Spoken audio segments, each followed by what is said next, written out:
Hey guys, what's happening? Alright, I got a great battle against Mike Decishere. He's a good friend. And this battle, well, it's a new team for me, and this team I actually invested some thought into.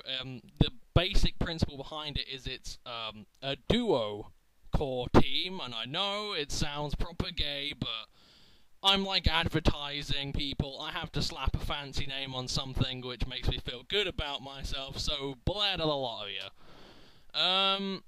Basically, well, I made three Pokemon with the principle of they are going to cover themselves, and then I made another bunch of free Pokemon that cover themselves, and then I found out that, once you've done it, you actually find that both sets of Pokemon cover each other really well. It's still a mix of free walls and three sweepers, but one core has got one sweeper and two walls, and one core has got two sweepers and one wall. But they all sort of cover each other. They all sort of back each other up, and I really like the team. I love the concept, and I love the way it's done. Basically, this team is a Trick Room team. However, only one of the cores has the Trick Room moves on it, and the two Trick Roomers I have are a Bronzong and a Starmie. Now, the Starmie I absolutely love to pieces. It doesn't get much of a showing in this battle, but soon enough I hope to show it off properly to its full extent.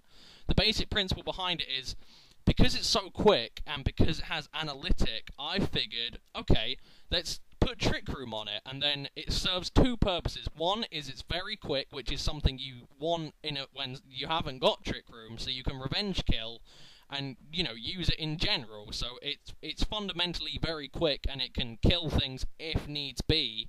But also, when you use Trick Room, it's going to be slower than the majority of things, especially like walls, where you need the damage as opposed to speed. So with Trick Room up, it's slower than really bulky things, so I can get the extra damage, and with Trick Room down, it's quicker than a lot of things, which could sweep me. So that's the whole premise. It serves two purposes, as a sort of very hard-hitting Pokemon and a very quick sort of sweeper. Anyway, I'm going to lead off with my Bronzong. He leads off with a Tyranitar. I am just going to go for a Trick Room so that I know I'm, quick. Well, the vast majority of my team is now quicker than his team. However, he does have an Aaron, and whatever, it's Mike. He's safe. I don't care if he brings an Aaron or not. But I am going to switch out into my Rhyperior, and the reason this is called Darkness is because Darkness helped me make the set, a very good buddy of mine, and yeah, I would give a lot of credit to him. Still, now that I'm in here and I have Trick Room up, I am just going to go for an SD. He goes for an Ice Beam, but with the Sandstorm up, I knew I could take it, and even without it, unless he was max special attack modest, I figured I could take a hit. Now with +2, I'm just going to go for an EQ, take it out, which is, very good. Now I'm a really powerful Life Orb Rhyperior that's going to be, well, outspeeding the vast majority of his team, and with the Aaron around, the fact that I'll be slower is very helpful, which is surprising. Here I go for Ice Beam, trying to bluff him, so that he would go counter here and then Mirror Coat next turn. However, he makes a very good play and encores me. He said he was predicting that a Swords Dance, but now I'm locked into Ice Beam. I can't switch due to Shadow Tag, so he's made the good play, and I'm kind of stuck. I'm in a rut. I can't get anywhere. So he's going to Mirror Coat and take me out, so down goes my Rhyperior. Ice Beam and Fire Blast was an interesting sort of decision to make, because it came down to which one am I more afraid of, Gliscor or Pharaoh.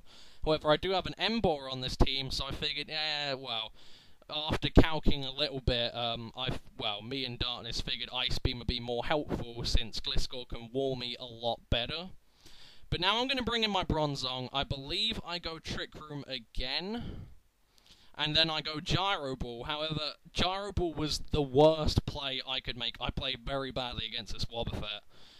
Because I did so little damage because, I don't know, for some reason I figured, I'm so slow, it'll be irrelevant, but Wobbuffet doesn't need any speed. It has two moves that are completely counterintuitive to being quick. In fact, 3 with the Encore. So now I'm stuck in on Gyro Ball, and he can just counter me for days. And when Trick Room goes down, he's going to be quicker than me anyway, so he can still encore me back into Gyro Ball. So I played very badly against this Wobbuffet.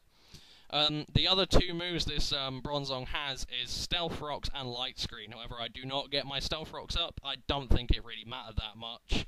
But had I locked myself into Stealth Rocks, that would have effectively forced him to switch, and I wouldn't have mind sitting there Stealth Rocking, or Light Screen. Either one would have been fine.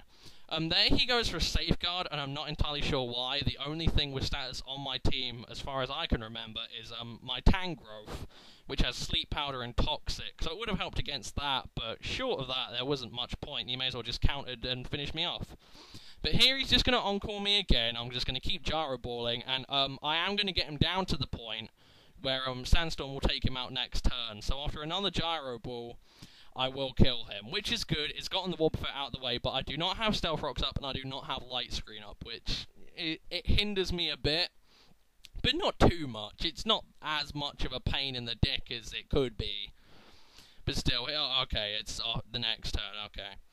I was surprised Counter didn't take me out there, actually, and that's the weird thing, even with Rhyperior. I mean, Rhyperior, the whole point is I get a Lightning Rod boost, and then my Ice Beams can do a lot more.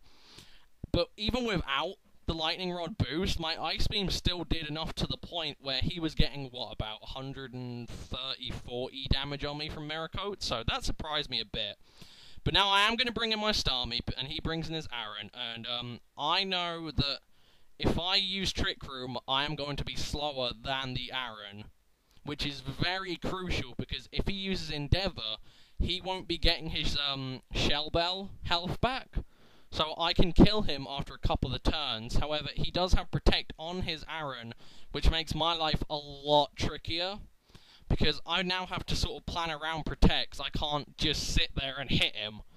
So he is going to Protect there as I go for a Hammer Arm, which is a pain in the dick, but there really ain't much I can do about it. And he is going to switch out now, and he is going to go into his Magnezone. I go for a Hammer Arm, and holy crap, it one-shots it. Emboar, my friends, is very powerful. And when you consider that Magnezone is a Steel type, well, I know Hammer Arm is super effective against Steel, but Magnezone does have a lot of defense. Still, he is going to bring back in his Aaron, and I know he's going to Protect again, so I am going to switch into my Tangrowth, and my Tangrowth does have Knockoff, which could be very helpful, and I need to make sure I use it properly. However, I'm not entirely sure I do, so that is part of the reason why I didn't do as well as I could have done. So I am going to go for a Knockoff as he Protects, and then he's going to switch out into his Dugtrio. I knock off again. What I should have done there, crucially, is Sleep Powdered. That would have been the better play, for sure. And then my Trick Room runs out, so I can't, like, you know, plan around his Aaron anymore. He is going to be slower than me regardless, and always get his Endeavour back. I just go for a Reflect, because I know Dugtrio is going to be physical, and this Tangrowth doesn't have very much HP investment. It has a lot of defense investment, but it is actually a plus special defense nature. I think, it's Sassy? Because this is sort of vaguely my Mixed Wall. I know it hasn't got much potential as a Mixed Wall, but that's kind of why it's there. So here I am just going to go Sleep Powder, so that's sort of stopped the Dugtrio in its tracks. I know he's going to switch out now, so I am just going to go for a Knockoff. He is going to go into his Starmie. I hit the Knockoff on that, and that is going to get rid of his Expert Belt, which is very helpful, because as Starmie is on my team, you know, I know that Starmie is a very powerful Pokemon, and if you use it properly, it can go places. But now I'm going to switch out. I'm going to go into Terry. Terry the Swalot. If you have seen any of my old streams, I remember streaming a Nuzlocke for a little bit, and I had a Swalot on it, a Gulpin called Terry, and the Gulpin died, so I figured, hey, if I'm going to use a Swalot, let's call it Terry. Let's give Terry some, you know, a bit of revival here. But now, this whole point of this Swalot is for damage purposes, like residual damage. So, it's got Shadow Ball, Ice Beam, and Sludge Bomb, and he doesn't know I have the Ice Beam, so he's sitting here thinking, oh, I've trapped him, I can EQ him when I wake up. I just go for the Ice Beam, take out the Dugtrio, which is very, very helpful. I'm glad I did that. So now Terry's looking pretty good here, but he is going to bring back in his Aaron here. And there isn't much I can do, because until I knockoff on it with Tangrowth, it can sit here and kill me. That's the whole point of Aaron. But yeah, I'm not mad at him for bringing it. I mean, whatever. It's Pokemon. What's the point of getting mad about it? So I'm just going to go Ice Beam or Shadow Ball, one of the two. And he's going to endeavour take me out with the sand. He's at max HP again. Now I bring in the Tangrowth, and as he pointed out quite well, what I should have done is Sleep Powdered. Yes, I had a chance of missing, but I would have had, you know, if it had hit, I would have vastly more HP. I could have knocked off then, 2-hit KO'd him. It would have been, you know, fine. But instead I knock off, get rid of his Shell Bell, and then down goes Tangrowth. And all I have left is my Emboar. I do have Hammer Arm and Head Smash. I go for Head Smash here, showing it, maybe trying to bait him to switch into the Starmie. But he doesn't take it, so I'm just going to go for a Hammer Arm here, take him out. And it's pretty much Starmie against Emboar here. Now, this Emboar does have a lot of special defense and HP investment, and I was hoping without the Expert Belt it might pay dividends, but no, the Starmie is going to surf and take me out. So that was a great game. mikedecishere, he's a good buddy of mine, you should go check him out.